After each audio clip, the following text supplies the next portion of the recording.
আসসালামু আলাইকুম। সময়ের সাফল্য চ্যানেলের পক্ষ থেকে আপনাদের জানাই শুভেচ্ছা ও অভিনন্দন। আশা করি আপনারা সবাই আল্লাহ পাকের অশেষ রহমতে ভালো আছেন।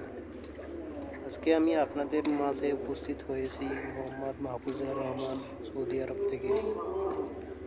আজকে আমি আপনাদের জন্য কিছু কথা বলবো, যেগুলো বললে হয়তো অনেক লোকের উপকারে আসবে, অথবা অনেকে জানেন কিন্তু তারপরেও আমি এই ভিডিওর মাধ্যমে বলতেছি যে ভাইগুলো জানে না, তার একটু হলেও উপকারে আসবে।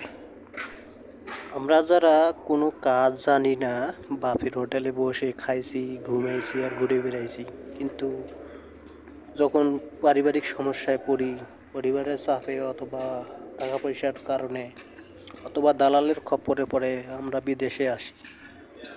আসার পরে দেখি যে যে কাজগুলো আমাদের দেওয়ার কথা সেগুলো পাই না, অথবা কফিল আমাদের সঙ্গে বেইমানি করে, অথবা ভালো কপিল ভাগ্যের নাও পড়তে পারে।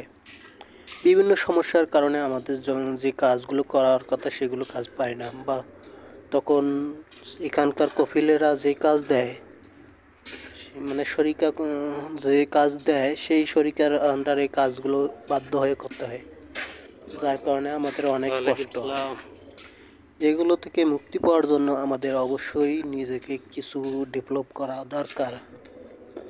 তাই আমাদের ডেভেলপ করার জন্য দেশে থাকাকালীন সময়ে অবশ্যই আমাদের কোনো ট্রেনিং সেন্টারে গিয়ে ড্রাইভিং ট্রেনিংটা শিখে নিতে হবে। ড্রাইভিং ট্রেনিংটা শিখে নিলে পরবর্তীতে আমরা তো ড্রাইভিং জানলাম, পরবর্তীতে যখন এই দেশে আসবো ভাষা কিছুটা হলেও জানা হবে। প্রথম প্রথম কষ্ট হবে চলতে ফিরতে, কিন্তু পরবর্তীতে তো আস্তে আস্তে সব একটু হলেও সুবিধার দিকে চলে আসবে। যখন ড্রাইভিংটা আমরা জানবো তখন এখানকার অফিসে গিয়ে, মানে ড্রাইভিং অফিসে গিয়ে আমরা আবেদন করলে আমরা সেই লাইসেন্সটা যদি পাই, তখন আমরা পার্সোনাল গাড়ি কিনেও চালাইতে পারবো, অথবা কোনো কোম্পানিতে গিয়ে কাজ করে চলতে পারবো। বিভিন্ন শরিকা কোম্পানি আছে যেগুলো ড্রাইভিং ভালো বেতনও দেয়, আবার কিছু কিছু কোম্পানি কম বেতনও দেয়। কিন্তু তখন আমরা মানে সেই সমস্যা যে কপিলের আন্ডারে গিয়েছিলাম, ভালো কাজ পাইনি, সেখান থেকে মুক্ত পাওয়ার জন্য আমরা ভালো কোনো কোম্পানিতে চলে যেতে পারবো।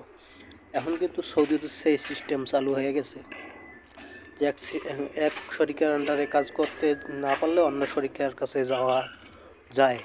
সেক্ষেত্রে কিছু নিয়ম কানুন আছে, সেগুলো পরবর্তীতে জানতে পারবেন।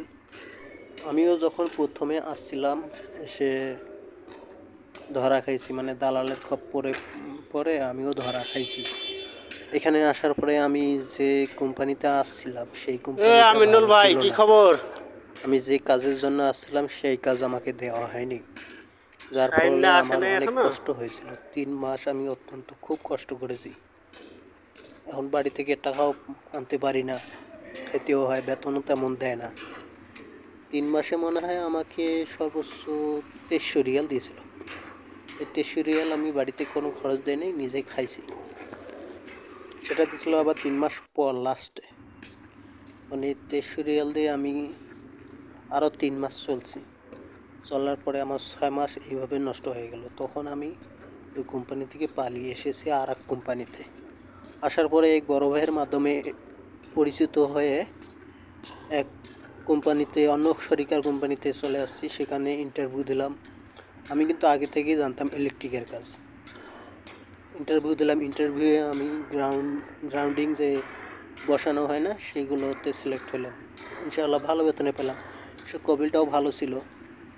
সেখানেই আমি কাজটা পেলাম, আলহামদুলিল্লাহ এখন অনেক ভালো আছি। কপিলের সঙ্গে ঘুরি, বিভিন্ন জায়গায় যাই, গ্রাউন্ডিং চেক করি।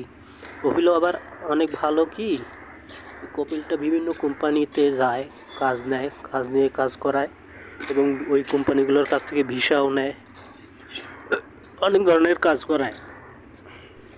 এখন আমি যেখানে আছি এখানে আমি সাপ্লায়ার হিসাবে আছি, মানে আমার প্রতি ঘন্টায় 18 টাকা দেবে। এর উপরে যেগুলো নেয় সেগুলো আমার কপিলে নেয়, আমাকে দেবে 18 টাকা ঘন্টা। এই হিসাবে আমি এই সাইটে কাজ করতেছি।